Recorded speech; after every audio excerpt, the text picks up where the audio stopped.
Welcome to this compilation of 4 sci-fi short stories by Charles V. DeVette. I'll be narrating Big Stupe, Monkey on His Back, Survival Factor, and Gramp. Before we dive in, just a quick note. If you enjoy these stories, I'm also producing full-length classic sci-fi audiobooks. They're fully narrated, DRM-free, and easy to download and listen to on any device. I'll link them in the description if you want to check them out later, but for now let's get into the stories. So sit back, relax, and enjoy. Big Stupe by Charles V. DeVette. Narrated by William Skye. Smart man Bruckner, he knew how to handle natives, but they knew even better how to deal with smart terrestrials. Bruckner was a man deeply imbued with a sense of his own worth. Now as he rested his broad beam on the joined arms of Sweets and Majeski, he winked to include them in a "this is necessary, but you and I see the humour of the thing" understanding. Like most thoroughly disliked men, he considered himself quite popular with the boys. The conceited ham's enjoying this, Sweets thought, as he staggered down the aisle under the big man's weight. At the ship's entrance, he glanced out across the red sand plain to where the natives waited.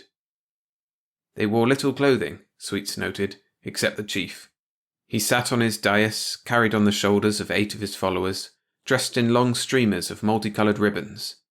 Other ribbons, rolled into a rope, formed a diadem on his head.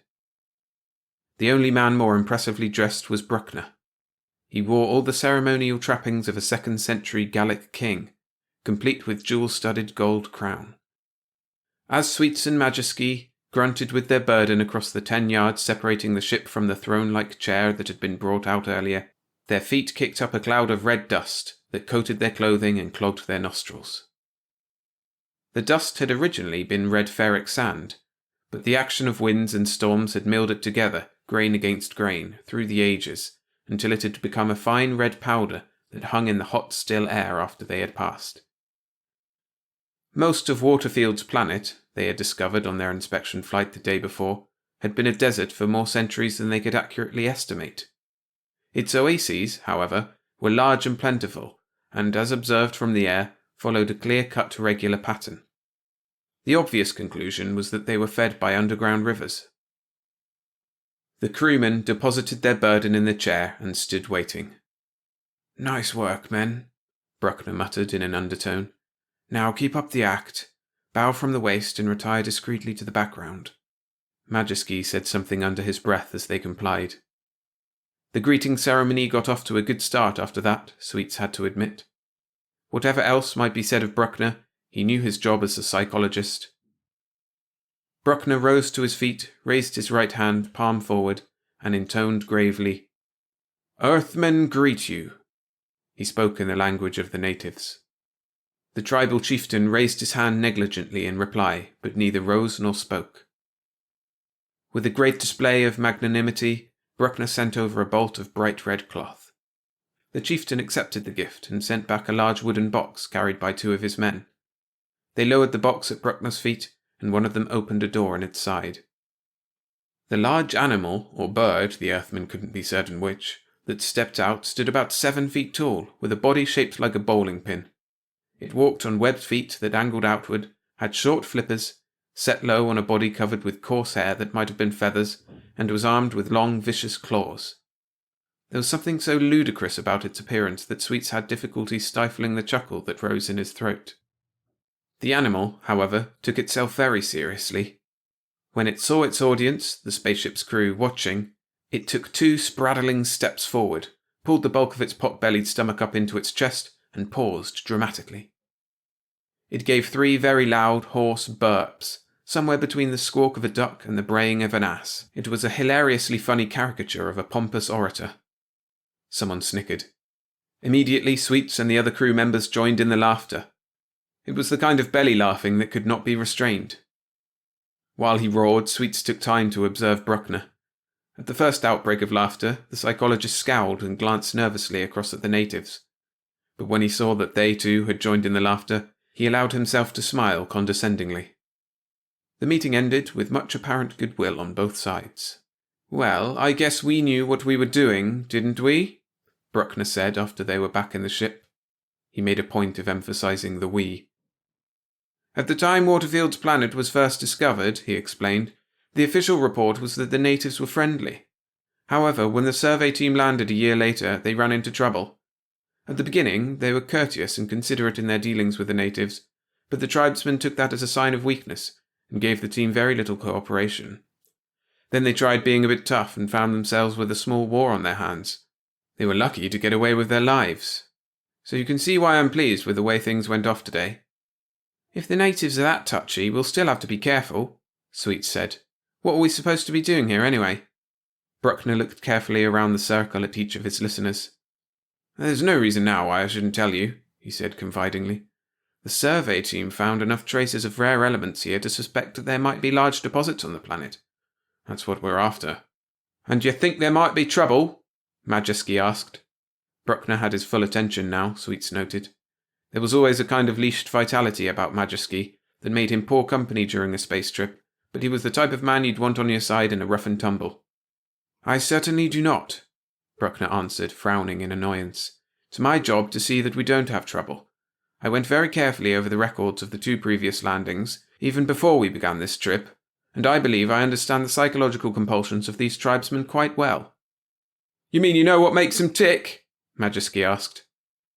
"Yes, I think I can safely say I do," Bruckner said modestly. "Their culture pattern is based on a long history of tribal conflict, and for a tribe to prosper, they must have a strong as well as resourceful leader. Thus the splendid dress of their chieftain this morning, in contrast to the drabness of the ordinary tribal dress. He must be, very apparently, a man above the common tribesmen to hold their respect. And that," Bruckner added, "was the reason for our little act this morning. The best way to impress them with our power is to display the magnificence of our leader. The better we can keep them convinced of my greatness, the less risk there will be of trouble." Big Stupe, someone gave their pet the name the first 5 minutes and it stuck, had the run of the ship. Individually and in groups, the crew took turns amusing themselves with him, and Big Stupe accepted everything they did very seriously and loved the attention. He was definitely a gregarious animal. And his name fitted perfectly. His gullibility and invariable stupidity seemed to have no limits. He fell for the same practical jokes over and over again. He was clumsy and stumbled over furniture, loose objects, and even his own feet. He would eat anything. If what he swallowed proved indigestible, he would stand for a minute with an astounded expression on his hairy face, and then whatever he had eaten would come rolling up. He eagerly gulped down the same rubber ball 12 times in the space of 10 minutes. Whenever spoken to, he replied promptly in his incredible squawking bray. A hello by one of the crew, with an answering bray from Big Stupe, was always good for a laugh. Big Stupe had a fear of loud noises and pulled a variation of the ostrich head and hole routine at every unexpected loud sound, of turning his back to whatever had frightened him and peering cautiously back under a flipper. If a tail feather was pulled, he'd make a determined and prolonged effort to run straight through the ship's wall, flapping and treadmilling and skidding and pushing his beak against it. Another of his tricks was the dispensing of pebbles, which he seemed to consider very valuable gifts, from his marsupial pouch to the crew members who took his fancy. Sweets often wondered how an animal with so little common intelligence had survived the evolutionary process. He could spot no counterbalancing ability or survival characteristic, but somehow the species had escaped extinction. On the second day, Bruckner sent Sweets and Teller, the head engineer, to the chief with a present and samples of rare ores. Sweets' duties on the trip out had included the learning of the native language. The sun was hot and Sweets wore only his shoes, trousers and a t-shirt. It seemed absurd that a sun that appeared no larger than an egg should be so hot. But he knew it generated all that heat because it was a blue sun, and not one of the ordinary yellow-white type as it appeared. The deceptive appearance was caused by the heavy atmosphere that held out the ultraviolet, and the heat and light came in on the yellow band. Last night the darkness had a dim violet haze. The interview with Chief Fafin went quite smoothly. He received the Earthman with great cordiality, and Sweets was certain that he detected in the chieftain's manner more than mere courtesy. He seemed to have a genuine liking for them. He accepted gravely the gyroscope top which Bruckner had sent and agreed, without argument or reservations, to send his men in search of the ores that matched the samples Sweets showed him. He would be happy to assist his friends, the Lassigule, the chief said. Lassigule was the natives' name for the Earthmen, used in both the singular and the plural. The same afternoon, a dozen natives brought samples of ores to the ship. At Bruckner's orders, Sweets gave each native a comb from the ship's supply of trading goods. During the evening, Teller and his men set up a portable mass spectrograph separator at the mine site, and 3 days later, they had the hold of the ship 2/3 full. During all this time, the crew members had been restricted to the vicinity of the spaceship, and by the 3rd day were showing signs of unrest. They sent Sweets to talk with Bruckner and the captain. "We'll be leaving here in a few days," Sweets told them. "It's been a long trip out, and it'll be another long trip back. The men feel they're entitled to some fun before they go." "That seems like a reasonable request," the captain said. "What do you think, Mr. Bruckner?" "It would be risky to let them mingle too freely with the natives," Bruckner advised. "We aren't familiar enough with the local customs. One wrong move might spoil all the goodwill I've been able to build up so far." "Unless you let them have a little fun, you're going to be awfully unpopular," Sweet said. Without knowing it, he was something of a psychologist himself. Bruckner was thoughtful. "I'm for the men," he said finally. 100%. Let's say we wait until tomorrow evening, though. We'll have the hold just about filled by that time, and it won't matter too much if the natives change their minds about letting us take the oars. How does that sound to you?" "Fair enough," Sweets agreed. The next evening, a full-fledged party was held. Permission had been obtained from Chief Faffin for the crew to visit the village, and the tribesmen were waiting for them when they arrived. Sweet stayed close to Majeski. For the past couple days, the big crewman had been drinking, not heavily, but steadily. The irritation of being restricted to the ship and vicinity, added to the long trip out from Earth, had gradually built up in him an ugly resentment. Now, as the crew members sat in a circle watching the dancing of a half-dozen native men, Sweets noted that Majeski was drunk. He sat with his arms wrapped around his legs, his head resting on his knees, and glared at the dancers. Outside the circle, a pile of brush burned with much crackling of wood pitch. After the dance was over, the natives sat solemnly watching the Earthmen. It was soon apparent that they expected their visitors to furnish the next portion of the entertainment program. Evidently, Bruckner had come prepared for this. He rose impressively from his throne, on which he had been carried the 1/4 mile from the ship, and said, "We'll have your song now, Billy." Billy Watts, astrogator of the crew, pulled himself to his feet, and in a high, boyish tenor sang, "I'll take you home again, Kathleen." Sweets felt his throat quicken as a wave of homesickness went through him like a chill. At the song's end, it needed the yip yip yip of the tribesmen's applause to bring him out of his memories of Earth. The tribesmen continued their applause until Watts rose again. Sweets wondered if they had any music of their own. The men had danced earlier without accompaniment, and they had made no sound themselves. Billy Watts sang 2 more songs, and it was the tribesmen's turn again. Suddenly, a native woman ran out from behind one of the round, mud-packed village huts and into the circle of spectators. She paused on tiptoe, crouched and sprang upward, twisting and screaming as she rose. She landed with her legs in driving motion and went through a racing, energetic series of gyrations. She was almost completely unclothed. For a stunned moment, the men sat motionless in pleased surprise. Then Sweets caught a movement from the corner of his eye and shifted his head to look at Majeski. For the first time in many days, Majeski appeared happy. He had straightened up and his eyes shone with a glow of approval. He raised his arms in a gesture of encouragement and yelled, "Swing it, baby!" The dancer's stride broke and her head turned sharply in Majeski's direction. Then she ignored the interruption and went on with her dance. But Majeski was not to be ignored. He climbed to his feet and stood with his head hunched between his shoulders, watching her. Then he lurched forward, caught the girl up in his arms and swung her around in a staggering circle. It had happened too suddenly for any of the Earthmen to stop him, and now they were unable to decide just what they should do. Most of them turned to Bruckner. To Sweets, it seemed that Bruckner had gone pale, but it was difficult to be certain in the uneven light cast by the fire. His mouth opened twice before he could speak, and when he did, Sweets almost laughed at the staginess and absurdity of what he said.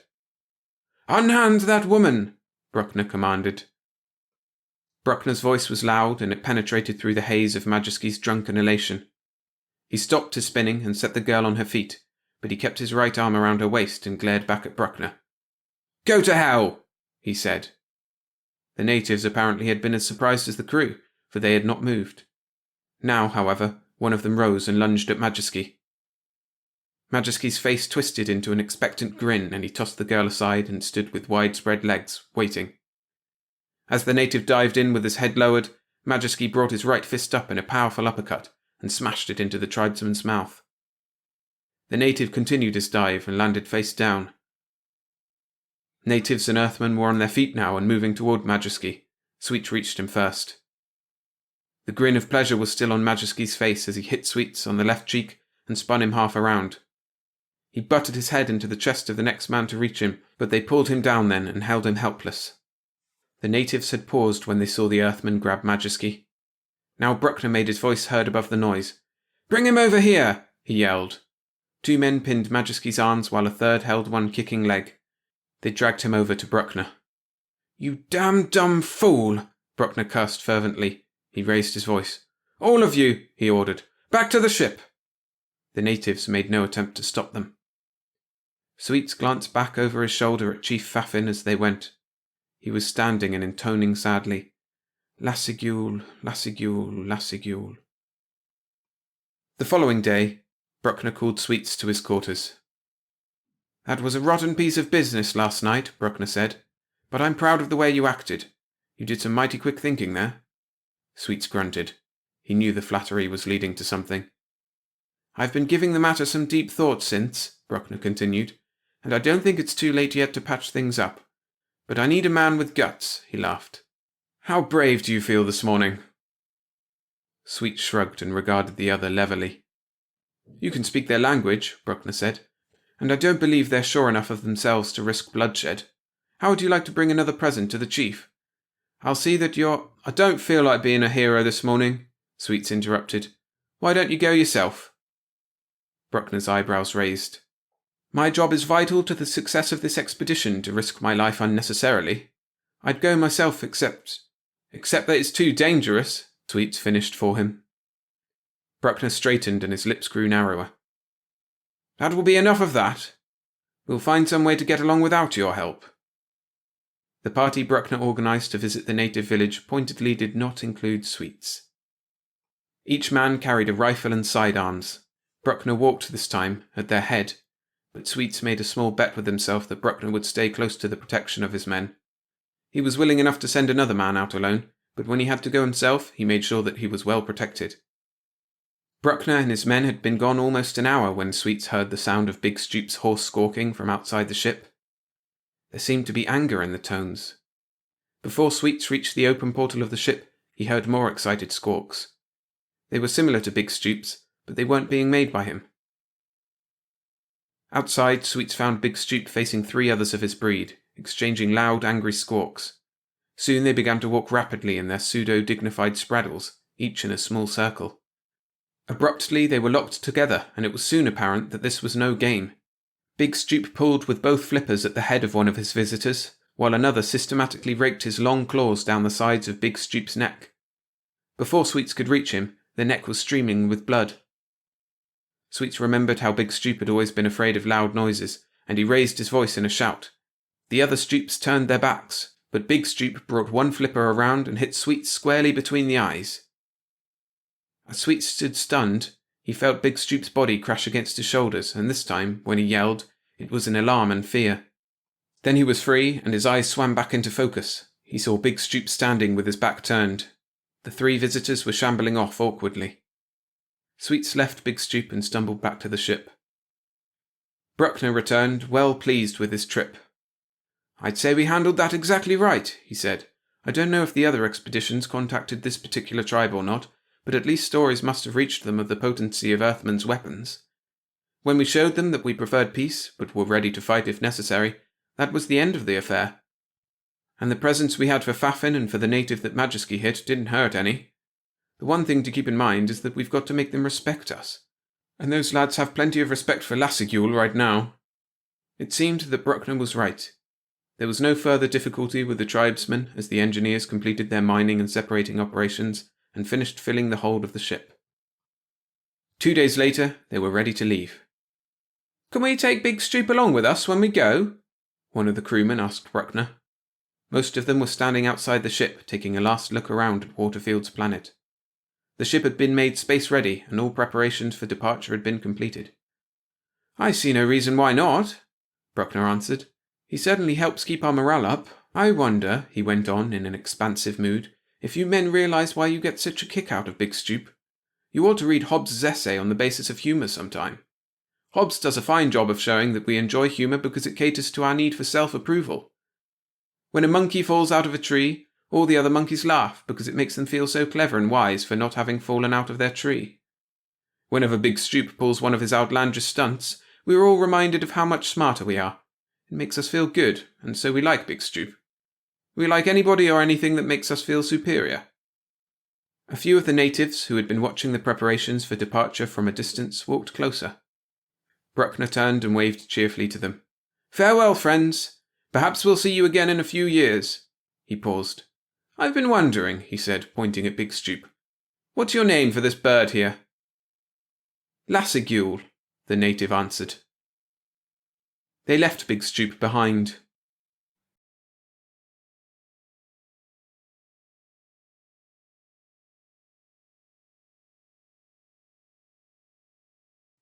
Monkey on His Back by Charles V. DeVette.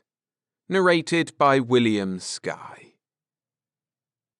Under the cloud of cast-off identities lay the shape of another man. Was it himself? He was walking endlessly down a long glass-walled corridor. Bright sunlight slanted in through one wall on the blue knapsack across his shoulders. Who he was and what he was doing here was clouded. The truth lurked in some corner of his consciousness, but it was not reached by surface awareness. The corridor opened at last into a large high-domed room, much like a railway station or an air terminal. He walked straight ahead. At the sight of him, a man leaning negligently against a stone pillar to his right, but within vision, straightened and barked an order to him. "Halt!" He lengthened his stride, but gave no other sign. Two men hurried through a doorway of a small anteroom to his left, calling to him. He turned away and began to run. Shouts and the sound of charging feet came from behind him. He cut to the right, running toward the escalator to the second floor. Another pair of men were hurrying down, 2 steps at a stride. With no break in pace, he veered into an opening beside the escalator. At the first turn, he saw that the aisle merely circled the stairway, coming out into the depot again on the other side. It was a trap. He glanced quickly around him. At the rear of the space was a row of lockers for traveler use. He slipped a coin into a pay slot, opened the zipper on his bag, and pulled out a flat briefcase. It took him only a few seconds to push the case into the compartment, lock it, and slide the key along the floor beneath the locker. There was nothing to do after that, except wait. The men pursuing him came hurtling around the turn in the aisle. He kicked his knapsack to one side, spreading his feet wide with an instinctive motion. Until that instant, he had intended to fight. Now he swiftly reassessed the odds. There were 5 of them, he saw. He should be able to incapacitate 2 or 3 and break out. But the fact that they had been expecting him meant that others would very probably be waiting outside. His best course now was to sham ignorance. He relaxed. He offered no resistance as they reached him. They were not gentle men. A tall ruffian, copper-brown face damp with perspiration and body oil, grabbed him by the jacket and slammed him back against the lockers. As he shifted his weight to keep his footing, someone drove a fist into his face. He started to raise his hands, and a hard, flat object crashed against the side of his skull. The starch went out of his legs. "Do you make anything out of it?" the psychoanalyst Milton Bergstrom asked. John Zarwell shook his head. Did I talk while I was under? Oh, yes, you were supposed to. That way I follow pretty well what you're reenacting. How does it tie in with what I told you before? Bergstrom's neat-boned, fair-skinned face betrayed no emotion other than an introspective stillness of his normally alert gaze. I see no connection, he decided, his words once again precise and meticulous. We don't have enough to go on. Do you feel able to try another comb analysis this afternoon yet? I don't see why not. Zarwell opened the collar of his shirt. The day was hot and the room had no air conditioning, still a rare luxury on St. Martin's. The office window was open, but it let in no freshness, only the mildly rank odor that pervaded all the planet's habitable area. Good. Bergstrom rose. The serum is quite harmless, John. He maintained a professional, diversionary chatter as he administered the drug. A scopolamine derivative that's been well tested. The floor beneath Zarwell's feet assumed abruptly the near-transfluent consistency of a damp sponge. It rose in a foot-high wave and rolled gently toward the far wall. Bergstrom continued talking with practiced urbanity. When psychiatry was a less exact science, his voice went on, seeming to come from a great distance, a doctor had to spend weeks, sometimes months or years interviewing a patient. If he was skilled enough, he could sort the relevancies from the vast amount of chaff. We are able now, with the help of the serum, to confine our discourses to matters cogent to the patient's trouble. The floor continued its transmutation, and Zarwell sank deep into viscous depths. Lie back and relax. Don't... The words tumbled down from above. They faded, were gone. Zarwell found himself standing on a vast plain. There was no sky above and no horizon in the distance. He was in a place without space or dimension. There was nothing here except himself and the gun that he held in his hand. A weapon beautiful in its efficient simplicity. He should know all about the instrument, its purpose and workings, but he could not bring his thoughts into rational focus. His forehead creased with his mental effort. Abruptly, the unreality about him shifted perspective. He was approaching, not walking, but merely shortening the space between them, the man who held the gun. The man who was himself. The other himself drifted nearer also, as though drawn by a mutual attraction. The man with the gun raised his weapon and pressed the trigger. With the action, the perspective shifted again. He was watching the face of the man he shot jerk and twitch, expand and contract. The face was unharmed, yet it was no longer the same. No longer his own features. The stranger face smiled approvingly at him. Odd, Bergstrom said. He brought his hands up and joined the tips of his fingers against his chest. But it's another piece in the jigsaw. In time it will fit into place. He paused. It means no more to you than the first, I suppose? No, Zarwell answered. He was not a talking man, Bergstrom reflected. It was more than reticence, however. The man had a hard granite core, only partially concealed by his present perplexity. He was a man who could handle himself well in an emergency. Bergstrom shrugged, dismissed his strayed thoughts. I expected as much. A quite normal first phase of treatment. He straightened a paper on his desk.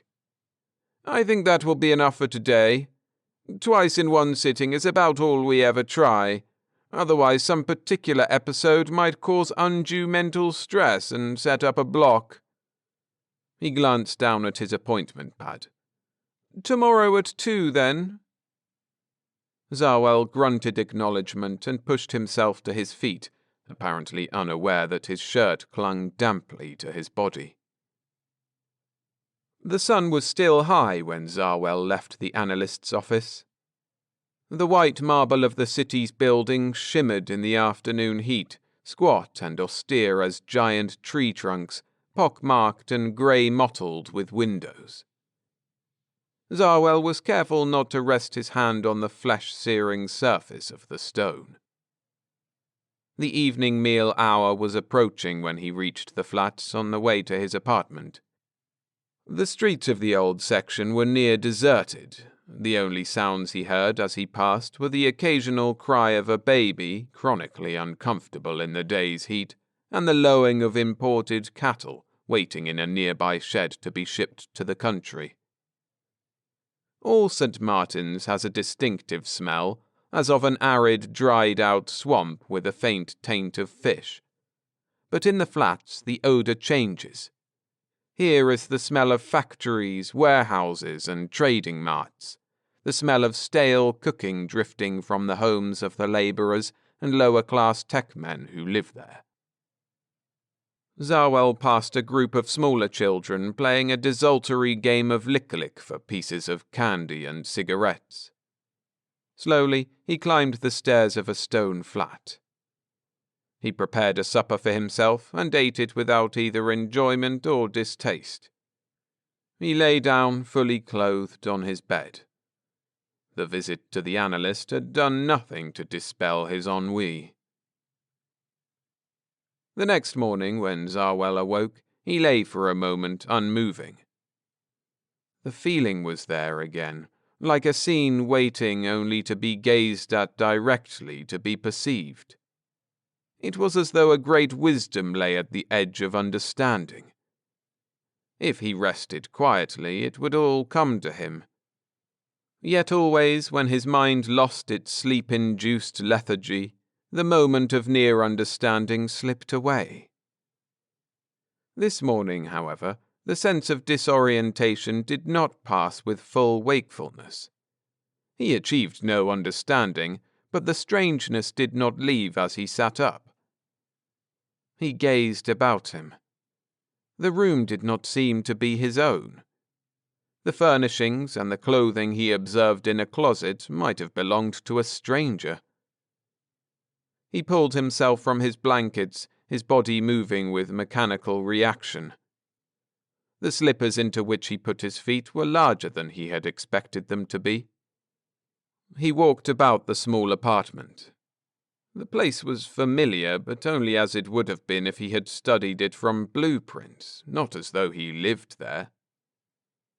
The feeling was still with him when he returned to the psychoanalyst. The scene this time was more kaleidoscopic, less personal. A village was being ravaged. Men struggled and died in the streets.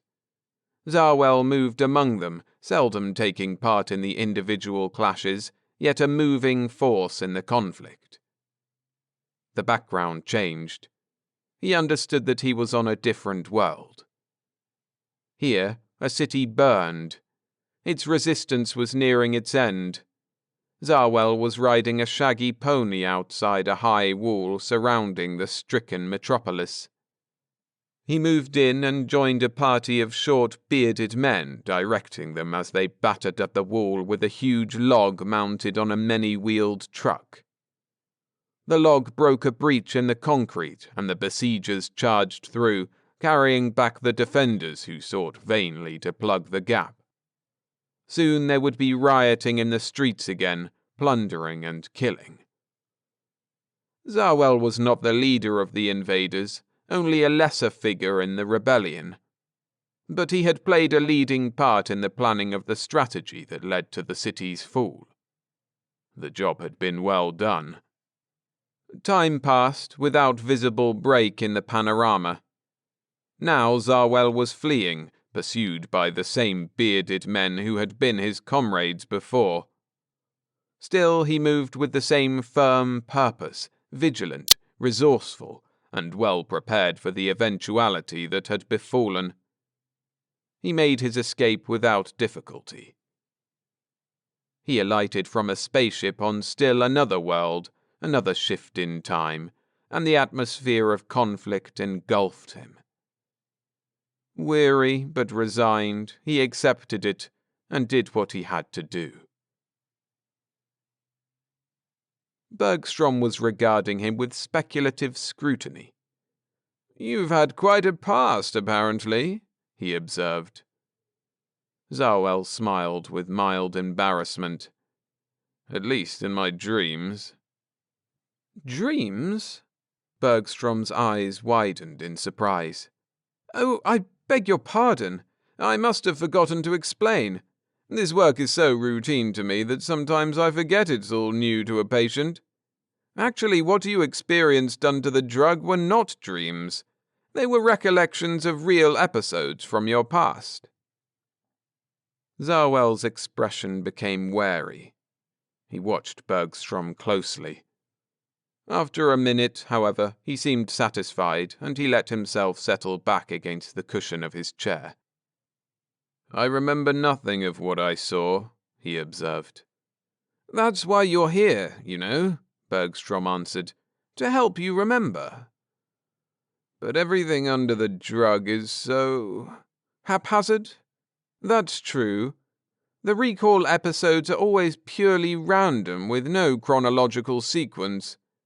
Our problem will be to reassemble them in proper order later. Or some particular scene may trigger a complete memory return. It is my considered opinion," Bergstrom went on, "that your lost memory will turn out to be no ordinary amnesia. I believe we will find that your mind has been tampered with." "Nothing I've seen under the drug fits into the past I do remember." "That's what makes me so certain," Bergstrom said confidently. "You don't remember what we have shown to be true. Conversely, then, what you think you remember must be false. It must have been implanted there. But we can go into that later. For today, I think we have done enough. This episode was quite prolonged." "I won't have any time off again until next weekend," Zarwell reminded him. "That's right," Bergstrom thought for a moment. "We shouldn't let this hang too long. Could you come here after work tomorrow?" "I suppose I could." "Fine," Bergstrom said with satisfaction. "I'll admit, I'm considerably more than casually interested in your case by this time." A work truck picked Zarwell up the next morning, and he rode with a tech crew to the edge of the reclam area. Beside the belt bringing ocean muck from the converter plant at the seashore, his bulldozer was waiting. He took his place behind the drive wheel and began working dirt down between windbreakers anchored in the rock. Along a makeshift road into the Badlands, trucks brought crushed lime and phosphorus to supplement the ocean sediment. The progress of life from the sea to the land was a mechanical process of this growing world. Nearly 200 years ago, when Earth established a colony on St. Martin's, the land surface of the planet had been barren. Only its seas thrived with animal and vegetable life. The necessary machinery and technicians had been supplied by Earth, and the long struggle began to fit the world for human needs.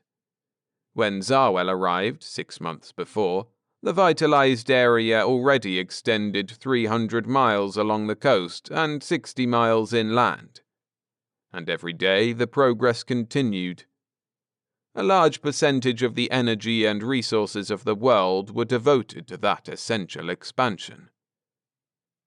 The reclam crews filled and sodded the sterile rock, planted binding grasses, grain, and trees, and diverted rivers to keep it fertile. When there were no rivers to divert, they blasted out springs and lakes in the foothills to make their own. Biologists developed the necessary germ and insect life from what they found in the sea.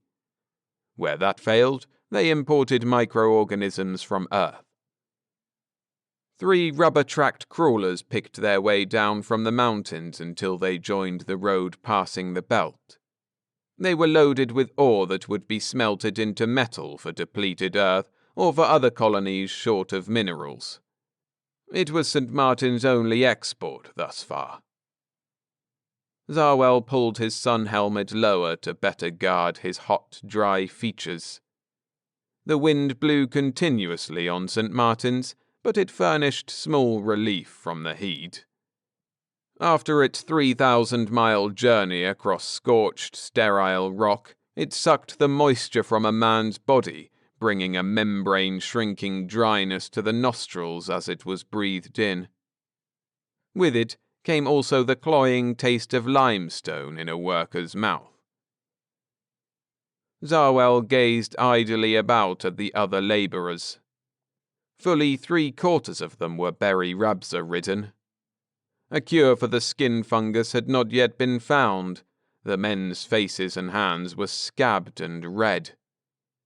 The colony had grown to near self-sufficiency, would soon have a moderate prosperity, yet they still lacked adequate medical and research facilities.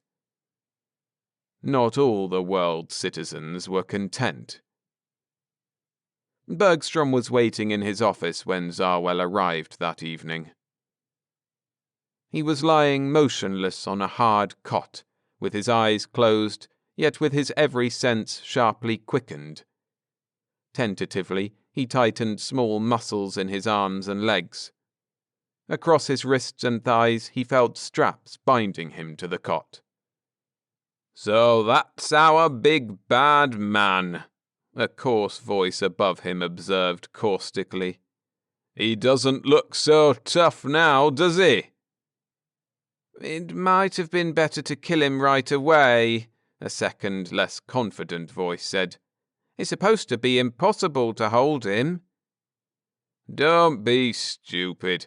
We just do what we're told. We'll hold him." "What do you think they'll do with him?" "Execute him, I suppose," the harsh voice said matter-of-factly. "They're probably just curious to see what he looks like first. They'll be disappointed." Zarwell opened his eyes a slit to observe his surroundings. It was a mistake.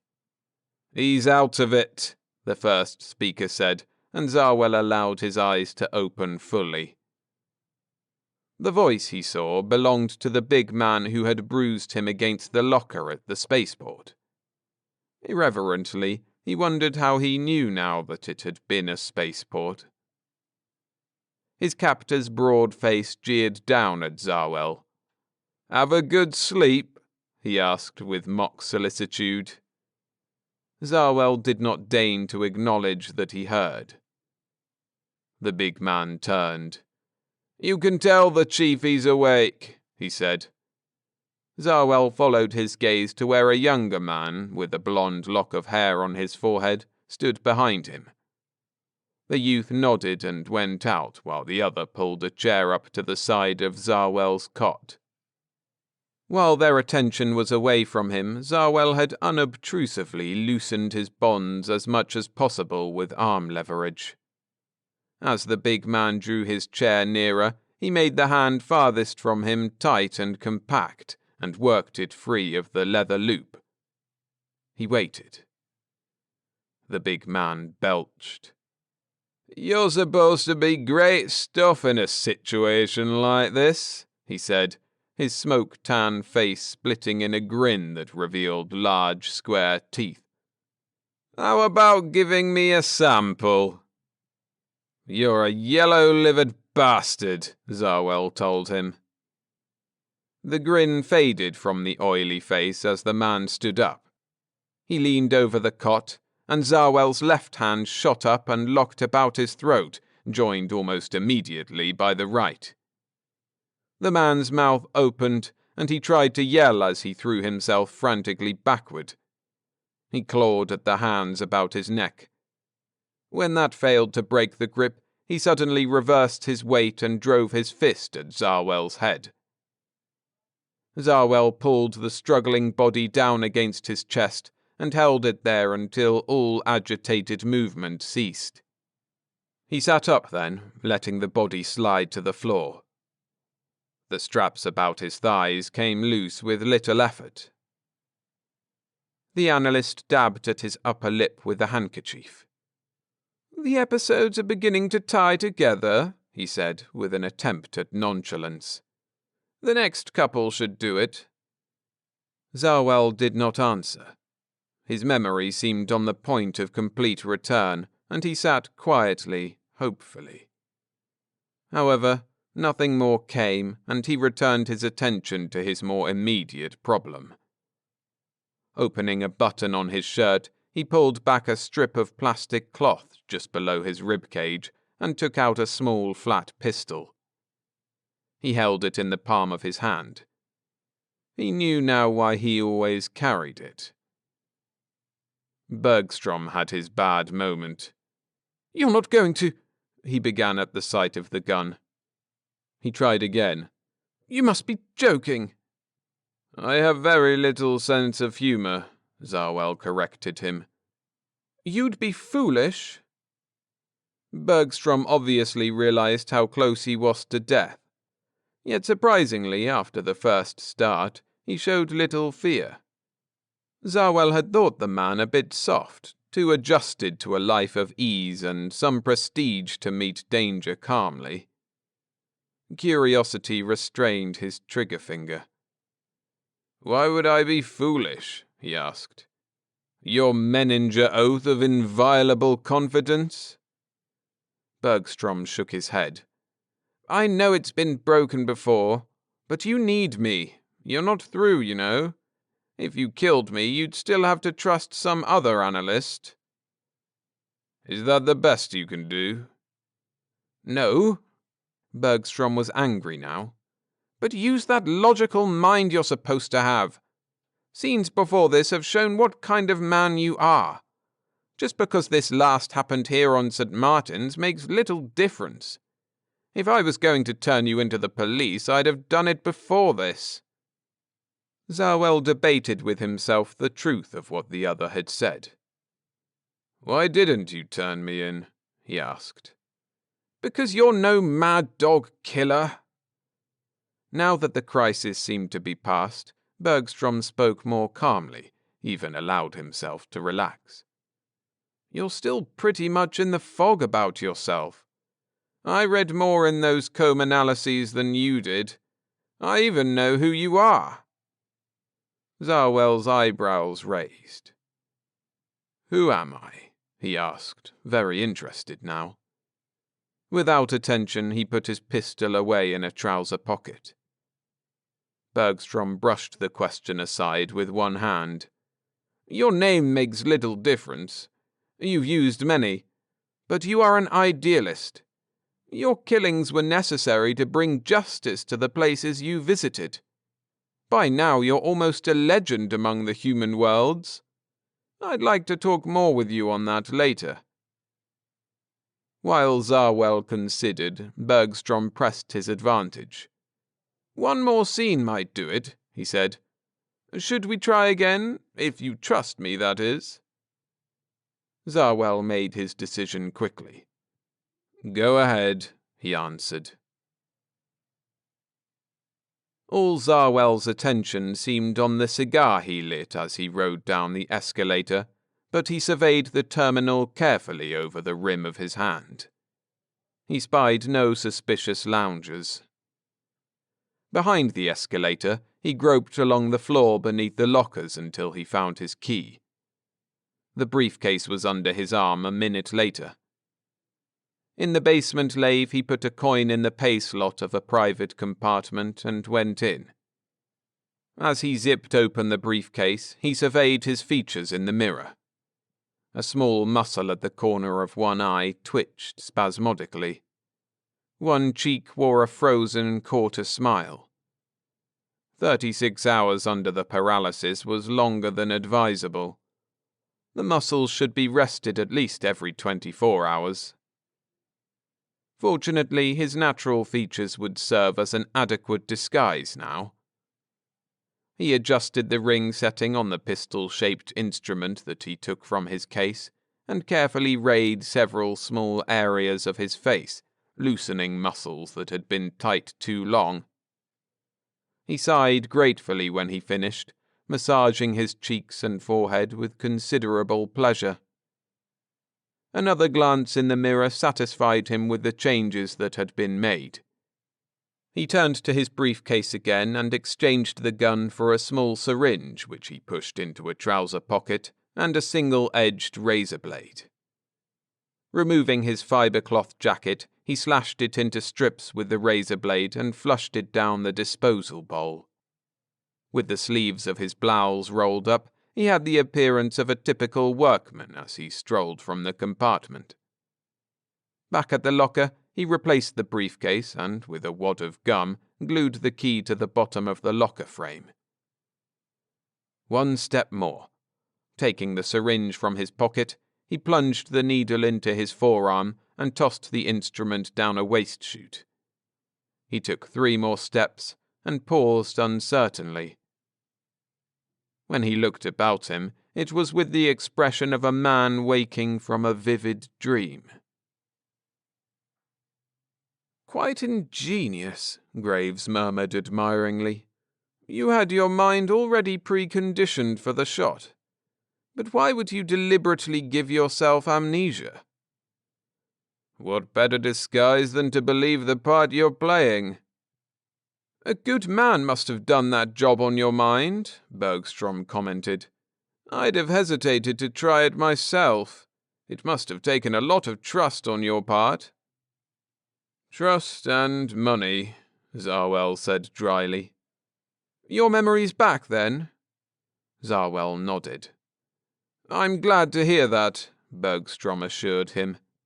"Now that you're well again, I'd like to introduce you to a man named Vernon Johnson. This world—" Zarwell stopped him with an upraised hand. "Good God, man, can't you see the reason for all this? I'm tired. I'm trying to quit." "Quit?" Bergstrom did not quite follow him. "It started on my home colony," Zarwell explained listlessly. "A gang of hoods had taken over the government. I helped organize a movement to get them out. There was some bloodshed, but it went quite well. Several months later, an unofficial envoy from another world asked several of us to give them a hand on the same kind of job. The political conditions there were rotten. We went with him. Again, we were successful. It seems I have a kind of genius for that sort of thing." He stretched out his legs and regarded them thoughtfully. "I learned then the truth of Russell's saying, 'When the oppressed win their freedom, they are as oppressive as their former masters.' When they went bad, I opposed them. This time I failed, but I escaped again. I have quite a talent for that also. I'm not a professional do-gooder." Zarwell's tone appealed to Bergstrom for understanding. "I have only a normal man's indignation at injustice. And now I've done my share. Yet wherever I go, the word eventually gets out and I'm right back in a fight again. It's like the proverbial monkey on my back. I can't get rid of it." He rose. "That disguise and memory planting were supposed to get me out of it. I should have known it wouldn't work. But this time, I'm not going to be drawn back in. You and your Vernon Johnson can do your own revolting. I'm through." Bergstrom did not argue as he left. Restlessness drove Zarwell from his flat the next day, a legal holiday on St. Martin's. At a railed-off lot, he stopped and loitered in the shadow of an adjacent building watching workmen drilling an excavation for a new structure. When a man strolled to his side and stood watching the workmen, he was not surprised. He waited for the other to speak. "I'd like to talk to you if you can spare a few minutes," the stranger said. Zarwell turned and studied the man without answering. He was medium tall, with the body of an athlete, though perhaps 10 years beyond the age of sports. He had a manner of contained energy. "You're Johnson?" he asked. The man nodded. Zarwell tried to feel the anger he wanted to feel, but somehow it would not come. "We have nothing to talk about," was the best he could manage. "Then will you just listen? After I'll leave if you tell me to." Against his will, he found himself liking the man and wanting at least to be courteous. He inclined his head toward a curb wastebox with a flat top. "Should we sit?" Johnson smiled agreeably, and they walked over to the box and sat down. "When this colony was first founded," Johnson began without preamble, "the administrative body was a governor and a council of 12. Their successors were to be elected biennially. At first they were. Then things changed. We haven't had an election now in the last 23 years. St. Martin's is beginning to prosper, yet the only ones receiving the benefits are the rulers. The citizens work 12 hours a day. They're poorly housed, poorly fed, poorly clothed. Zarwell found himself not listening as Johnson's voice went on. The story was always the same. But why did they always try to drag him into their troubles? Why hadn't he chosen some other world on which to hide? The last question prompted a new thought. Just why had he chosen St. Martin's? Was it only a coincidence? Or had he subconsciously, at least, picked this particular world? He had always considered himself the unwilling subject of glib persuaders, but mightn't some inner compulsion of his own have put the monkey on his back? "And we need your help." Johnson had finished his speech. Zarwell gazed up at the bright sky. He pulled in a long breath and let it out in a sigh. "What are your plans so far?" he asked wearily.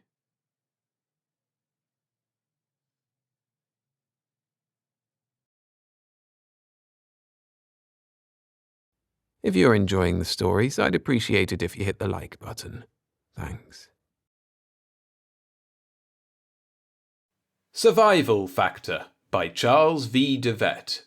Narrated by William Skye. They were trapped on a viciously primitive planet by an electronic bloodhound that was viciously unpredictable.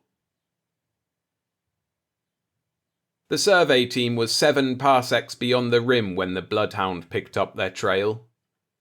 3 years later, the inevitable had happened. The humans of the 10,000 worlds had met another race with faster-than-light space drive and an expanding population. The contacts had been brief and violent. Each race had set up defenses against the other and maneuvered for position and control of the habitable world separating them. The aliens' bloodhounds formed the outer circle of their defense perimeter.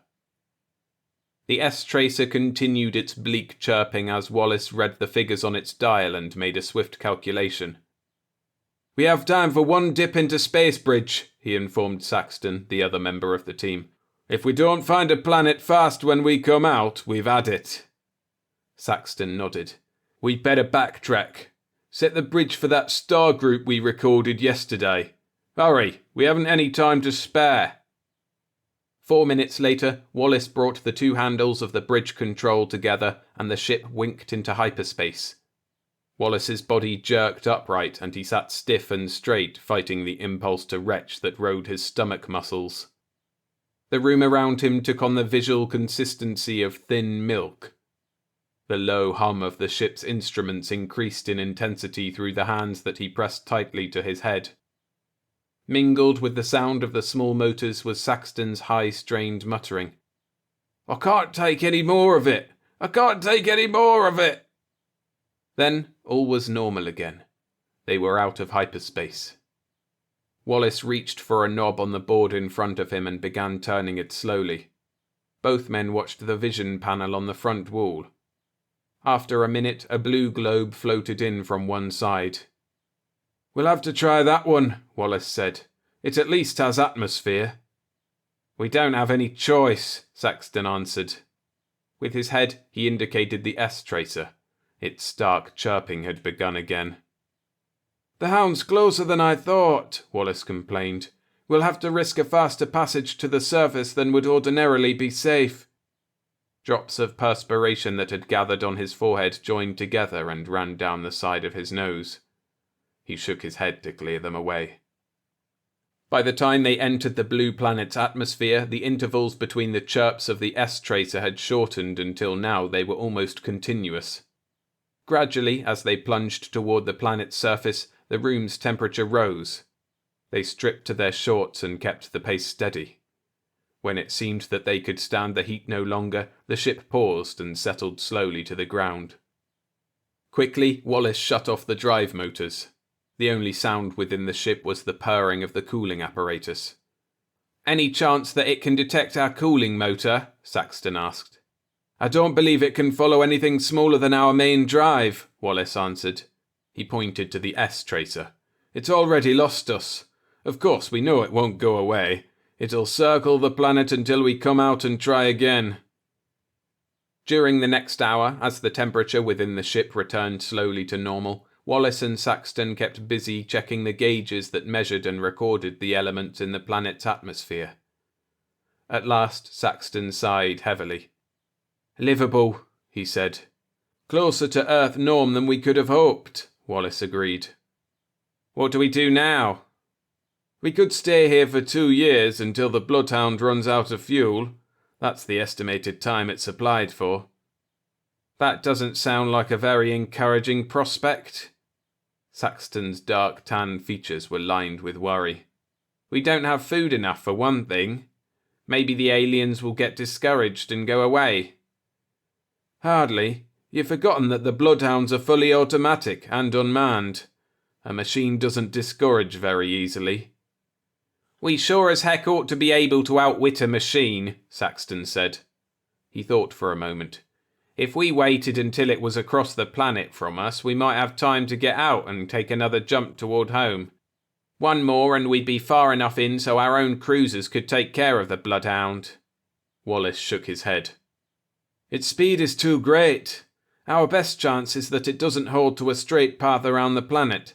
The aliens, not knowing the size of any body we might land on, wouldn't set it for a deadline trajectory. I hope." There was nothing for them to do until the S-tracer had followed the movements of their stalker long enough to make an adequate graph. They decided to go outside while they waited. Wallace and Saxton took only a few steps and stopped in amazement. They had a visitor. The native rose from his kneeling position on the ground and stood erect. Wallace studied the face of the naked, stick-thin savage, trying to penetrate beneath the dirt and grime, beneath the mask of impassive features, to find the quality that held him in questioning immobility. For a moment he succeeded. It was not high intelligence that he found, but rather an innate conviction of power. A conviction and self-assurance so deep that it needed no demonstration for expression. Wallace glanced at Saxton where he leaned against the spaceship's ramp, the whites of his eyes contrasting sharply with the black of his clean skin. It was clear that he too sensed the odd quality in the other, and that he was equally unable to decide whether the savage that so incuriously regarded first one then the other of them was to be feared or accepted as amicable. But both already realized that this was no ordinary meeting between humans and an outworld native. They were on the verge of an unusual experience. The savage had been kneeling with his forehead touching the ground when they stepped out of the ship. However, now that he stood before them, there was nothing abject in his demeanor. For a long minute he did not speak or make any motion other than to regard them. Casually then he raised his right hand and touched his chest. "Alfin," he said. The meaning of the gesture was apparent. Wallace readily understood that the savage was giving his name. He touched his own chest. "Ivan," he murmured. The native turned his gaze to Saxton. "Gas," Saxton said, shifting his feet uncomfortably. The native nodded. "Come," he commanded. He turned his back and walked away. There was no question in Wallace's mind about obeying.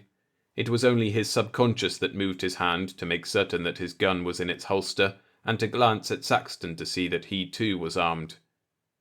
He had walked several yards before the incongruity struck him. The savage had spoken Earthian. They followed the native for several miles over a faint game trail that wound leisurely through brush and skimpy small-leaved trees before either of the men recovered his composure enough to speak. "He said come," Saxton mused. "Yet we're the first humans this far over the rim. Where did he learn our language?" Wallace shrugged. "I've been wondering too," he answered. "Should we try to talk to him?" Saxton asked, glancing ahead at their companion. The native apparently had no interest in their conversation. "Better wait," Wallace suggested. "I don't understand it," Saxton's tone was querulous. "No one's allowed over the rim ahead of us. A section has to be surveyed and worlds declared fit for habitation before colonists can move in. Yet we land here and find a native speaking our language." "Perhaps he isn't a native," Wallace said. "What do you mean?" "When Earth first discovered Spacebridge, there were no laws regulating its use. Limits were put on colonizing areas only after some of the earlier expeditions failed to report back. One of them might have been marooned here." "Then this fellow's human?" "He could be." "If he is, would he be naked?" Saxton asked. "Some of those lost expeditions disappeared as long as 2,000 years ago," Wallace answered. "A colony could have slipped back a long ways in that time." "But not this far," Saxton demurred. "They'd still have some traces of their original culture left." "A one-ship colony would have very limited mechanical resources," Wallace said, "and they'd be isolated here. As soon as the tools and machines they brought with them wore out, they'd be almost impossible to replace. The odds are they'd slip back fast." "I don't know." Clearly Saxton wasn't satisfied, but he let the subject hang. "When we saw him kneeling on the ground, I thought that he was worshipping us. But since then he's been acting as if he thought he was the god instead of us." They were halfway across a small clearing now, and before Wallace could answer, the native ahead stopped abruptly. He stood motionless with his head tilted to one side, as though listening. After a moment he motioned them to move to the left. As Wallace and Saxton obeyed, Alfin pointed urgently toward their guns. They drew, and the native turned to stare at the bushes at the far side of the clearing. "What does he want?" "I don't—" Wallace's answer was cut off as a huge cat with long stilt-like legs spread wide sprang out of the bushes directly at them. Wallace and Saxton sprayed the beams of their guns across the cat's chest, burning a wide, smoking gash. The beast landed, sprang again, and died. Saxton let out a long breath of relief. "Close," he said. Wallace stood with a puzzled frown on his face. "How did he know the animal was there?" he asked. "He must have a good sense of hearing," Saxton answered doubtfully. "It can't be that good," Wallace protested. "Maybe this is our chance to get some fresh meat," Saxton said. He drew a knife from his belt and knelt beside the cat's carcass. He made several rapid cuts. After a minute, he looked up. "Nothing edible," he said. "Nothing but skin, gristle, and tendons." They walked on. They entered another clearing and found themselves in the midst of a group of naked savages, obviously Alfin's people. "Where did they come from?" Saxton asked, resting his hand on the grip of his gun. Wallace looked his way and shook his head.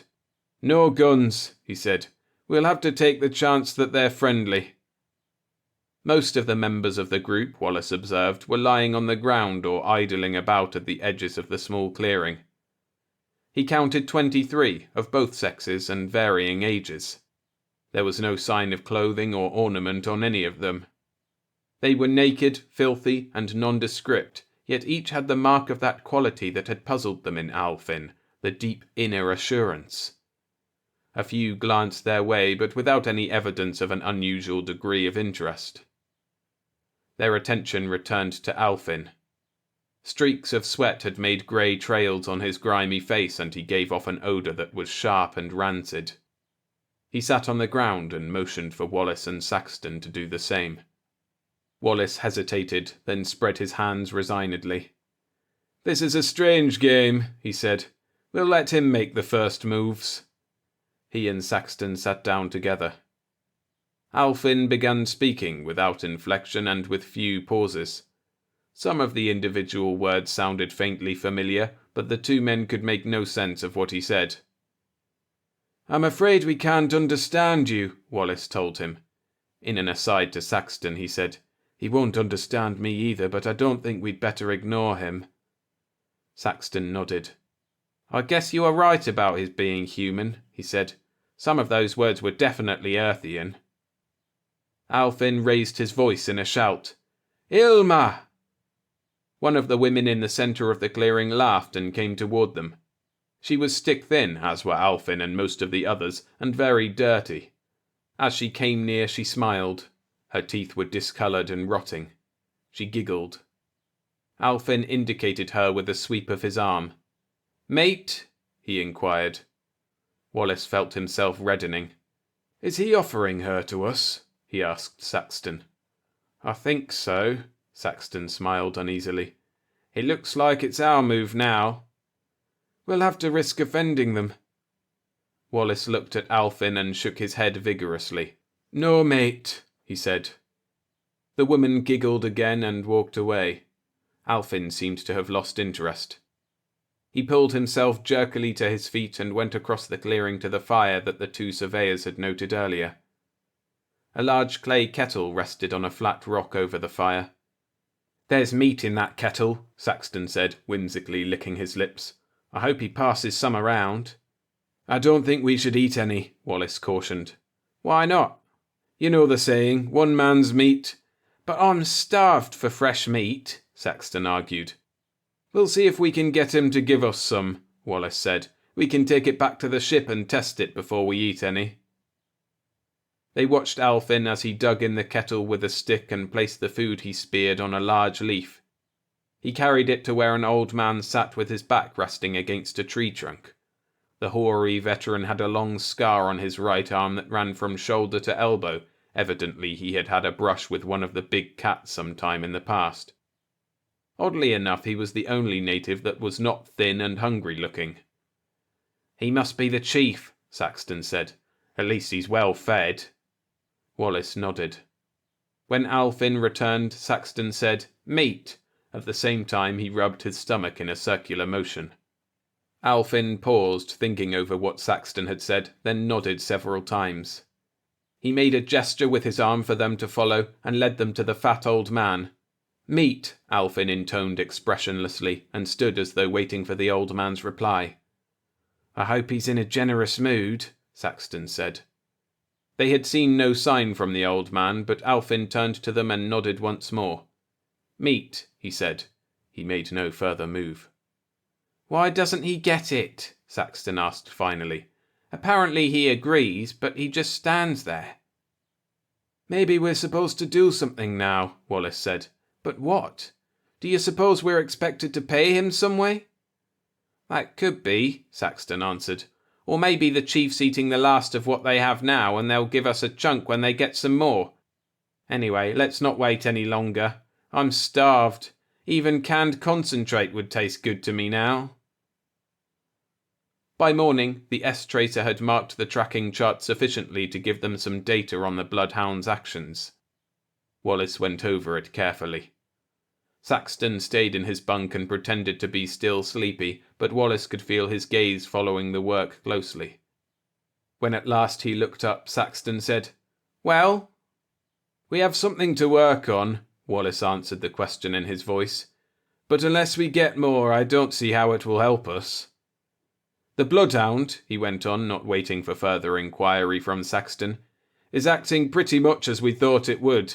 It has no straight-line trajectory. At irregular intervals it circles, backtracks, or goes off at a new tangent. Often it stays over a particular territory for longer than the 3 hours we'd need to get away. It's probable that at some time it will do this on the other side of the planet, where it couldn't pick up the signal of our leaving, but... Saxton was sitting up now. But what? It's following a random pattern. Wallace studied his fingernails as he sought for words to make the explanation clear. The S-tracer will show us when it is out of range, but there's no way for us to know how long it will stay in any one place. In other words, there will be intervals when it will be directly across the planet from us, but unless it stayed there for close to 3 hours, the time we'd need to clear the atmosphere, it would pick up our signal as it came around and run us down. That's about it. Then we'll have to take the chance. We could, and if we can think of nothing better we will, but the odds would be heavily against us. Most of its locale changes are made in a shorter period of time than we'd need to get away. We can't sit here for 2 years. Saxton was a man whose high-strung nature demanded action and was the more inclined of the two to take chances. Wallace preferred weighing influencing factors before making any decision. I think we'd better wait, Wallace said. Perhaps we'll be able to think of something that will give us a better chance. Saxton pulled the sheet blanket off his legs irritably and climbed from the bunk, but he did not argue. During the morning, Saxton killed a small rodent but found its flesh as inedible as that of the cat. Wallace stayed inside studying the charts and instruments. They had their noonday meal in a small clearing by the side of the ship. Wallace had been able to find no way of solving their difficulty. For want of a better plan, they decided to wait while keeping close track of their stalker. I've been thinking about those natives, Wallace said as they lay stretched on the grass. If they are lost colonists, have you wondered how they managed to survive here so long?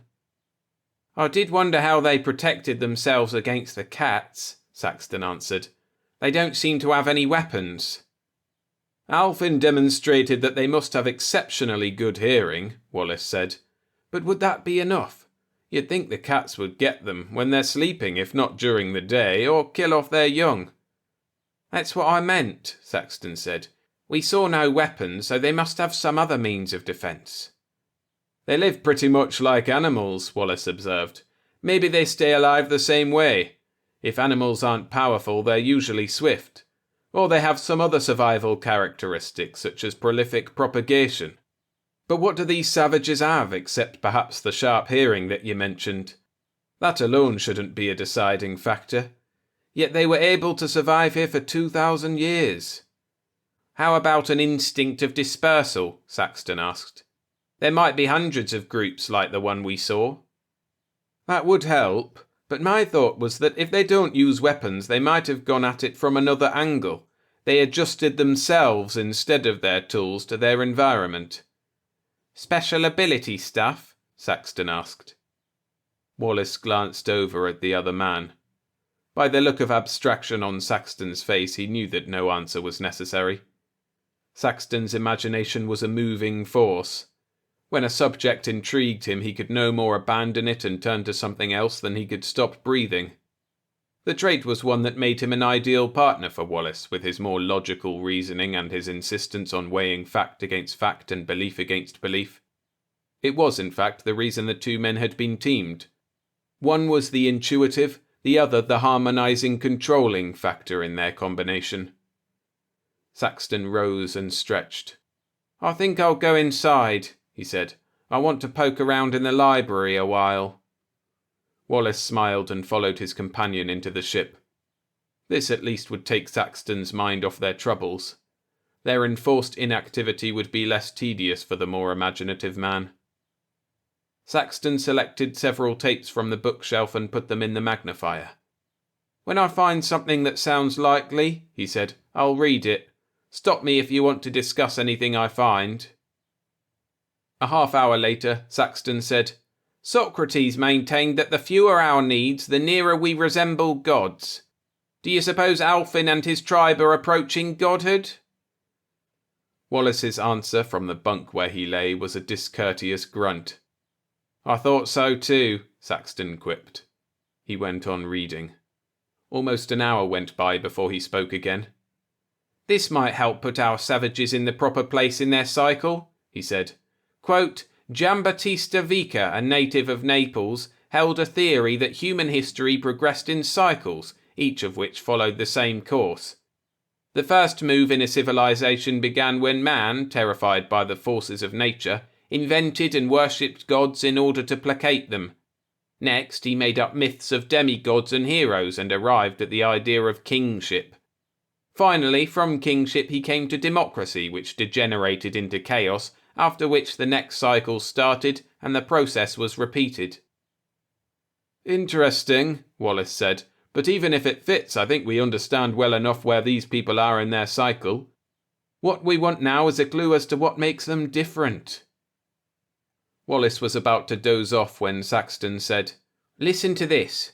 In which he first injected the hormone that produces milk in the breasts of nursing mothers into the bloodstream of starved virgin rats, and then introduced newly hatched squabs into their cages. Instead of devouring the luscious meal placed before them, the starved virgin animals acted as tender foster mothers to the helpless creatures." He looked across at Wallace expectantly. "I'm afraid I don't," Wallace began. "Don't you see?" Saxton asked. "Something about the food here has made the natives different. We've got to find that food." "That might be true also," Wallace answered slowly, "but I'm not as interested in finding what caused the difference as I am in finding the difference itself." "Find one and you find the other," Saxton argued. He held up his hand as Wallace made as though to speak. "Sleep on it," he said. "Maybe we'll have some ideas by tomorrow." They were able to extract no new clues from the tracking of the bloodhound by the next forenoon. Neither man could arrive at any means of thwarting the alien machine. Wallace had checked the graph track minutely, looking for signs of a cycle or cycles in its movements. He ended up convinced that none existed. It apparently operated entirely at random. At the midday meal, Saxton suggested, "Let's pay those fellows in the woods another visit." "We may as well," Wallace agreed. "We're helpless here until we can come up with some new idea." They finished eating and strapped on their sidearms. They were not certain that the path they took through the woods was the same they had taken with Alfin 2 days before, but at least it led in the same general direction. An hour later, they were lost. Their way had not led them to the tribe of naked savages, and they had no idea where else to look. They were debating whether or not to return to their ship when they stepped out into a clearing, one larger than any they had come on earlier. In the center of the clearing rested a spaceship. From where they stood they could see that its hull was rusted and weather-beaten. "That hasn't flown in a long time," Saxton said after the first few minutes of wonder. "Probably not since it first landed here," Wallace answered. The clearing about the vessel had been kept free of brush and bushes, and when they went across and through the open portal of the ship, they found the inside immaculate. "They certainly keep it clean," Saxton observed. "It may be a shrine to them," Wallace said. "That would explain why we found Alfin kneeling when we landed, and yet why he treated us so nonchalantly. He was worshipping our ship, not us." "I hope they don't find us here," Saxton remarked. "We might be violating some taboo." Most of the interior fittings of the vessel, they found, had long ago rotted away. Only the metal parts still remained intact. The instrument board was unfamiliar to them. "Pretty definitely an early model," Wallace said. Saxton found something on one wall that held his absorbed interest. "Come here, Ivan," he called. "What is it?" Wallace asked, going over to stand beside him. "Read that." Wallace read aloud from the engraved plaque. "Spring 2676. We, the Doukhobors, leave our earth homes in the hope that we may find a dwelling place for ourselves and our children, where we may worship our God as we believe proper. We place ourselves in his hands and pray that he will watch over us on our journey and in the time to come." "That's over 1900 years ago," Saxton said. "Soon after the discovery of Space Bridge," Wallace added. Without being aware of it, they both spoke in whispers. They inspected the vessel for some time more, but found little of any further interest. A short time after they left the ancient spaceship, Wallace and Saxton stumbled on Al Finn and his group of naked natives. This time they made a concerted effort to communicate with Al Finn and one or two of the others, but with no more success than before. Neither side could understand more than a few words of the other's language, and they could accomplish very little with signs. Al Finn sat with them for a time until they saw him tilt his head in the gesture they remembered. On his face was the same expression of listening. After a moment, he rose leisurely and indicated that they were to follow him. Most of the other natives, Wallace noted on rising, had already gone over and bunched together at one end of the clearing. They appeared restless, but not frightened. "What's it all about?" Saxton asked. "I suspect there's another cat in the neighbourhood," Wallace answered. Saxton pointed to the centre of the clearing. Beneath a tree, the oldster with the scar on his arm sat alone, seemingly unaware that the others had left him. "Are they using their chief for a decoy?" Saxton asked. "Perhaps the old duffer isn't the chief," Wallace answered. He reached for his firearm. A dirt-encrusted hand closed over his own. He looked up. Al Finn shook his head. Wallace turned to look back at the clearing just in time to see a big cat step out of the bushes. It glanced across at them with an easy hate in its red-shot eyes and turned its attention to the fat man who was nearer. Slowly, it gathered itself to spring. Wallace shrugged off Al Finn's hand that still rested on his, just as the cat left its feet. He had no chance to fire. The cat finished its spring, and the ground caved in beneath its feet. A moment later they heard it snarling and spitting from several yards underground. Calmly, unhurriedly, the natives picked boulders from the ground and carried them to the pit. They dropped or threw them down on the cat until its snarls changed from anger to pain and died completely. Wallace and Saxton walked to the edge of the pit and looked down. The cat was dead. Its carcass lay sprawled over those of another dozen of its kind. "Evidently they've used this method before," Wallace remarked. A thought occurred to him and he looked at Saxton. Saxton nodded in unspoken agreement. "We've just seen another demonstration of that ability we're trying to find," he said. "But what is it?" Wallace asked. "Can it be anything except acute hearing?" "If it was only that, how did they know where the cat would appear and what it would do? If it had circled the pit, they would have been helpless. Yet they did nothing except retreat to the far side of the clearing and wait." Saxton shook his head in defeat. "They did act with plenty of assurance, but how did they know? Do you think we should stay around some more and watch how they operate?" Wallace glanced up at the rapidly moving sun. "We'd better get back to the ship," he said. "We have only about enough time to reach it before dark. We can come back again tomorrow if you want." That evening, as he lay on his bunk, Wallace noted that Saxton was growing restless again. Their being unable to find a way to evade the bloodhound was bringing the irritable part of his nature to the surface. The time had come again to furnish diversion. "I'm sure we have all the clues on those savages," he said, "if we just understood how to fit them together." It worked. Saxton stopped pacing and bared his teeth in a smile. "You still think they developed some special ability, don't you?" he asked. "I don't agree. 1900 years, the time the colony's been here, is too short for any change to take place. Evolution doesn't work that fast." "I'm not thinking of the slow process of adaptation," Wallace said, "where the most fit and their descendants are the ones that tend to survive and propagate. What I had in mind was a form of genetic change, such as a plant or an animal appearing that is different from the rest of its species. A botanist or a biologist would call it a sport. Like the appearance of a black rose on a bush of red roses. If the black rose is more fitted to survive in its environment, or if it is artificially propagated, it would soon replace the red." "You think then that a child was born here with a difference that made it more fit to survive in this environment than the others, and that the savages we saw are its direct descendants?" Wallace nodded. But wouldn't it be too much of a coincidence that the particular trait should appear just when it was needed? I don't think so, Wallace said. Nature has a way of providing the particular trait just at the time it is most needed. A good example is the way more male children are born during a war. There's no known explanation for something like that, but nature seems to know what is needed and provides it. That sounds plausible, Saxton said after a minute of consideration. According to your theory, then, those savages possess an ability radically different from that of normal humans.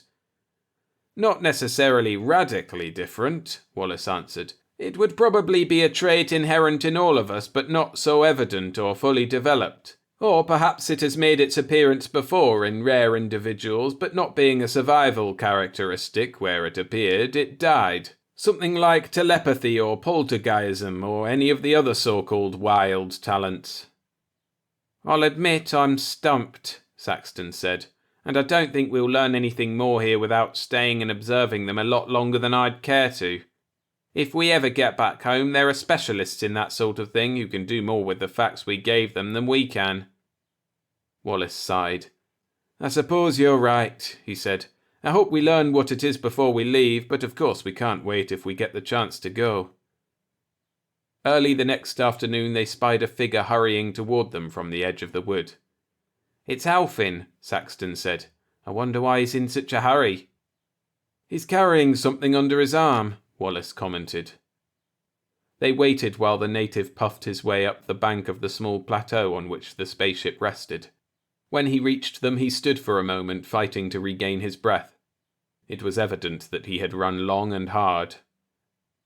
Pushing his package under one arm, Alfin raised the other and pointed at the sky. Bringing his arm around in a wide half-circle, he made a sound with his lips like an earth bumblebee. When he reached the end of the half-circle, he held a finger out in a long point. He ended the performance by holding his hand out toward the spaceship and making a scooping motion as though he were throwing it into the air. 3 times he repeated the maneuver. Wallace watched him in puzzled silence. At the end of the 3rd repetition, his eyes widened with slowly dawning understanding. He ran for the portal of the ship. I'll be right back, he tossed over his shoulder. Inside, he glanced quickly at the S-tracer. Its needles indicated that the bloodhound was directly across the planet from them. He dashed back to the open portal. Inside! Quick! He called to Saxton. Saxton wasted not a minute in obeying. As he pushed past Wallace, Alfin came to the portal of the ship. He extended the parcel he had been carrying under his arm to Wallace. Meet, he said. Bye. Thanks, Wallace answered, taking the gift. Thanks for everything. He closed the portal quickly. 3 hours later they were in hyperspace. Another 5 minutes and they were in the 10,000 worlds portion of the galaxy, and safe. Saxon turned over on his side. He had made a faster recovery from the nausea of the bridge than usual. Okay, he said to Wallace. Give. Wallace smiled. Perhaps we'd better open Alfin's gift first, he said, deliberately teasing Saxton with his procrastination. He unwrapped the several large leaves from the package on the table. Inside was a man's fat arm with a long scar running from shoulder joint to elbow. Saxton groaned and dashed for the lavatory. This time he was sicker than he'd been during the jump. When he turned, streaks of pale green showed through the duskiness of his cheeks. They're cannibals, he whispered. I wouldn't hold that against them, Wallace said. It might have been one of the necessities of their survival. I suppose so. Saxton turned intently to Wallace. This much I got, he said. When Alfin said bye, I figured that he was telling us to get out. But how did he know that it would be safe, and how did you know enough to trust him? I can't take too much credit, Wallace said. Just all at once everything clicked together at the exact moment I understood that Alfin was trying to tell us to leave. You remember we decided that their survival characteristic would probably be something inherent in all of us, but not developed, or at least not to the extent that an isolated colony of humans would need here. Saxton nodded. Well, I'm convinced that the answer is intuition. Intuition? Yes, Wallace said. Everyone knows what intuition is and has it to some degree. With no evidence to back up his reasoning, a person knows that something is going to happen. Sometimes he can even give exact details. It's a definite, perceivable faculty, yet no one has ever been able to explain just what it is or even how it works. But if you looked at it in another way, it wouldn't be so mysterious. It's another sense, too deeply buried in our subconscious to be consistently active. Those savages needed it here, fully developed, and nature provided it. Saxton pulled himself up on one elbow. And with it they can practically see what's going to happen in the future, he finished for Wallace. They can predict and be right every time. That's how Alfin knew it would be safe for us to leave. He paused. It all fits. I think you've got it. Wallace smiled. My guess is that they can't see very far into the future. That's why Alfin was out of breath when he came. By the time he learned about the coming opposition of our ship and the aliens, he had to hurry to get to us and tell us before it was too late. Wallace rubbed the stubble of whiskers on his chin with his knuckles. We'll have to report this planet suitable for colonizing, he said. I hate to think what will happen to those poor savages when civilization moves in. They'll soon lose that future seeing. Saxton's eyes widened at some inner thought. He sat straight up in his bunk. Will they? He asked. Or will it work the other way? Some day the children of those naked savages may... He stopped. Wallace recognized the glaze of abstraction that moved over his features. Saxton began to sing a stanza from an old popular song that had recently been revived. There's gonna be some changes made.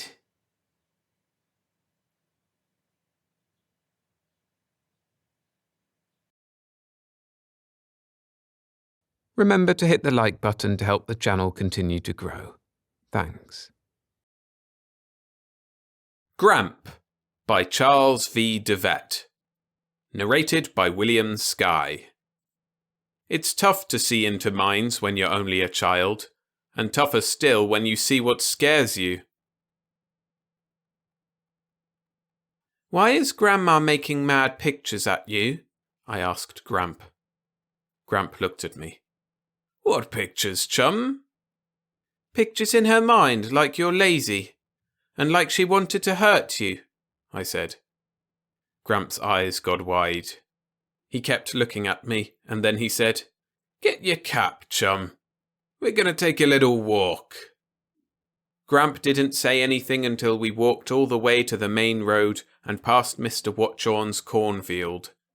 I walked behind him, counting the little round holes his wooden leg made in the gravel.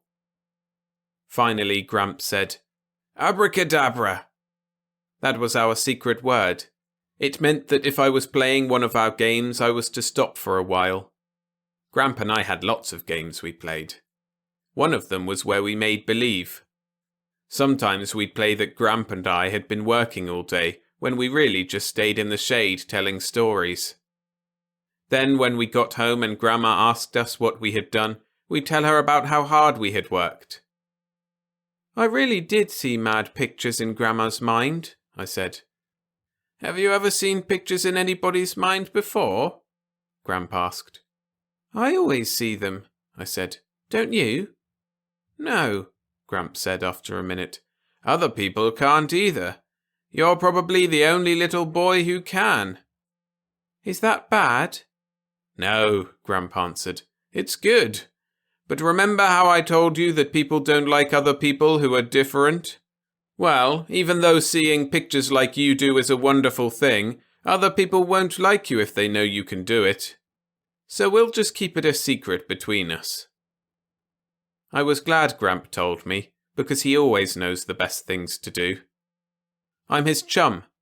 I love him better than anyone else in the whole world. Whenever the other kids tease me and call me Crazy Joe, I go to Gramp and he tells me funny stories and makes me laugh. I remember the first time he told me about people hating other people who were different. Why do the kids call me Crazy Joe and laugh at me? I asked him. Well, you see, Gramp said slowly, your daddy worked for Uncle Sam in a big place where they make things that the government won't tell anybody about. Then your daddy got sick from something in the big place. After a long time he went up to stay with God. Then God took Mummy too, when he gave you to her. And now you're our little boy, mine and Grandma's. And because you're a very special kind of little boy, the other children are jealous. So I wouldn't play with them any more if they tease you. Just don't let them see you're afraid of them. You'll always be Gramp's little Joe. I love Gramp very much. We kept walking until we came to Fayette. We went into Carl Van Remortel's store. Gramp sat on a chair by the big iron stove, and I sat on his knee on his good leg. The stove must be real old because it's got 1926 on its door in big iron letters. Tell me the pictures you see in Mr. Van's mind, Gramp whispered in my ear, but don't let him hear you. He's making pictures of the fishing boats coming in, I said. In the pictures he's talking to Jack LaSalle and giving him some money for his fish. The pictures are getting all mixed up now.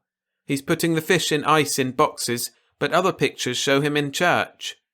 Jack LaSalle is in the church too, and Mr. Van's sister Margaret is dressed in a long white dress and standing alongside him. He's thinking that Jack LaSalle will be marrying Margaret pretty soon, Gramp said. What else is he thinking? The pictures are coming so fast now that I can't name them all, I said. Mr. Lawrence St. Oars came into the store, and Gramp told me to read what he was thinking. I looked inside his head. He's making pictures of himself driving a car, and buying bread and bacon, and piling hay on his farm, and... I said, but then I had to stop. All the pictures come so fast that I can't read them, I told Gramp. Everybody makes blurry pictures like that most of the time.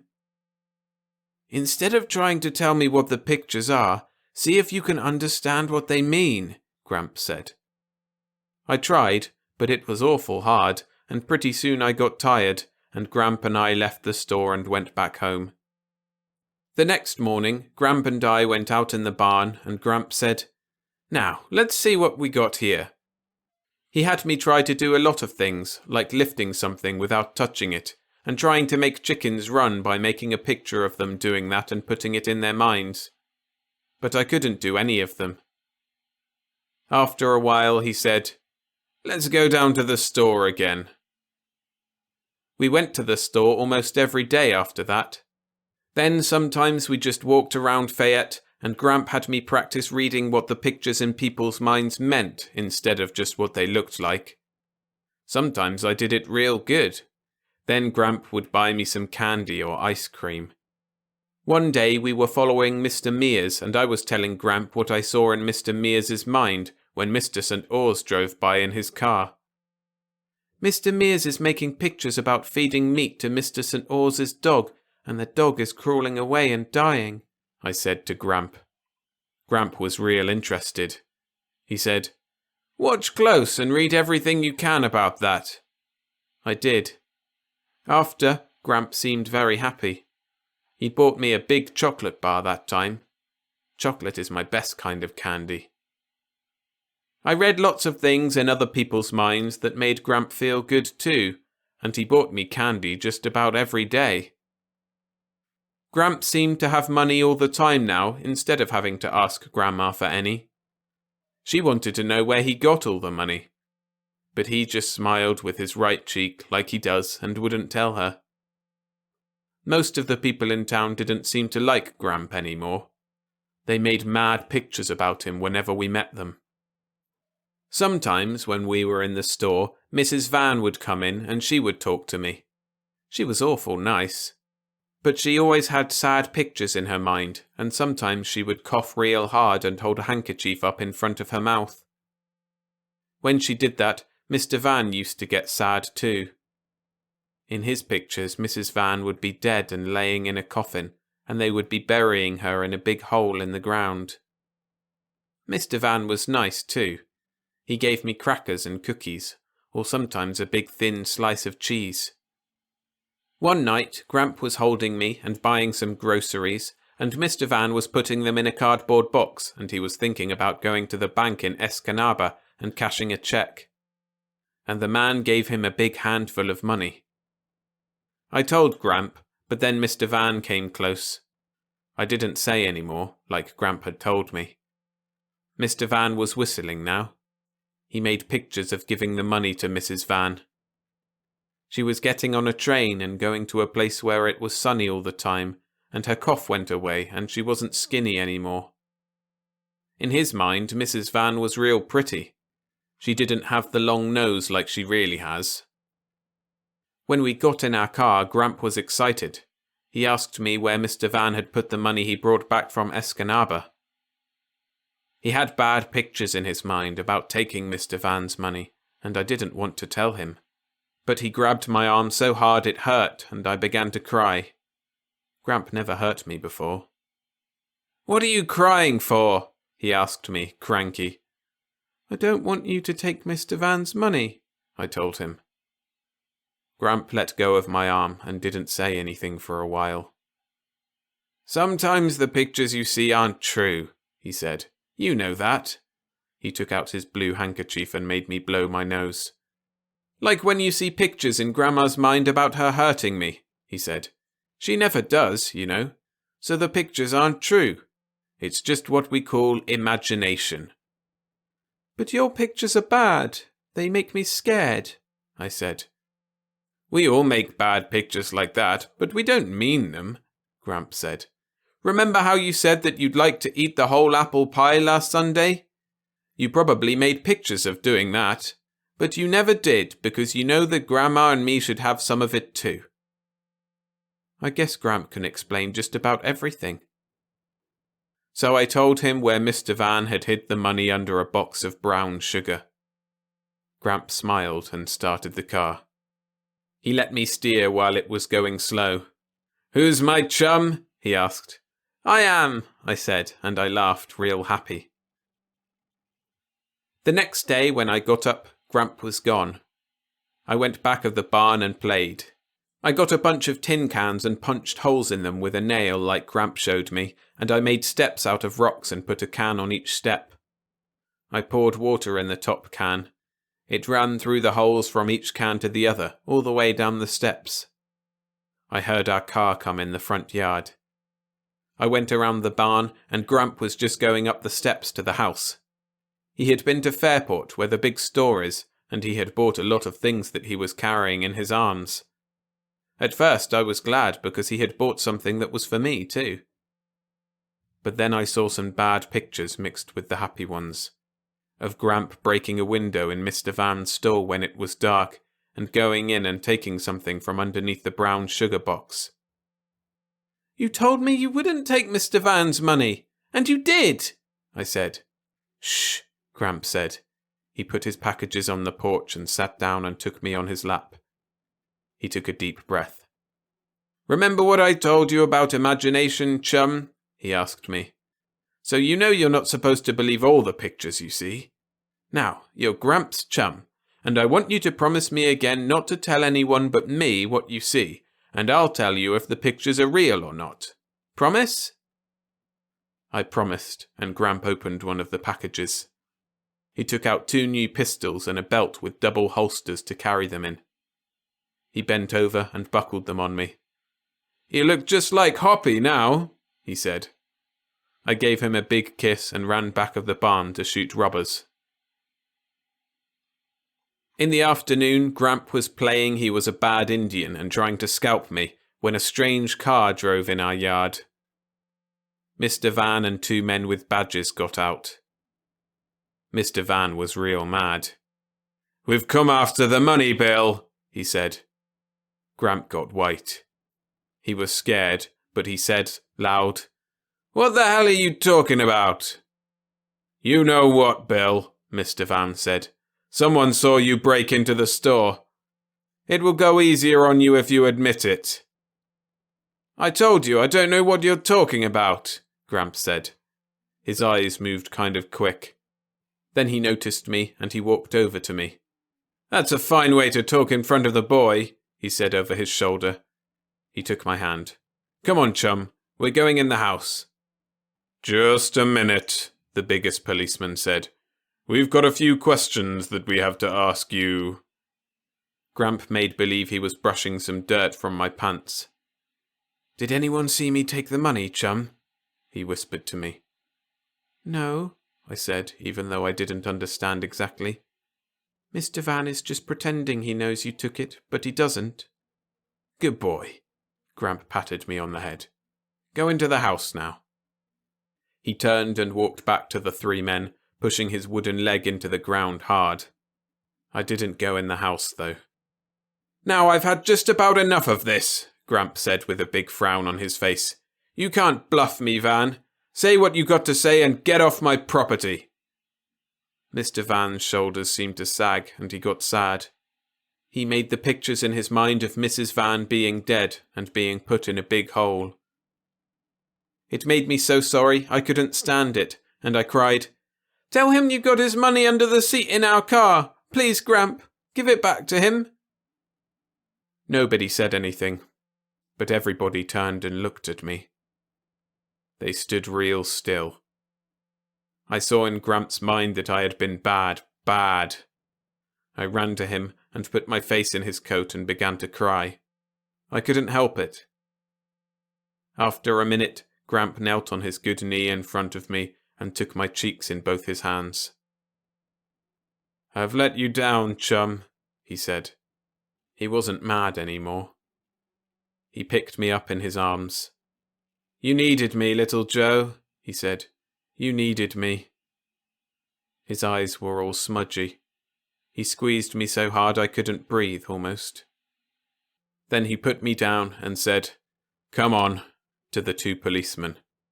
He walked away between them. Gramp! The pictures in his mind were awful. I could hardly bear to look at them. The worst picture was me. I cried and cried.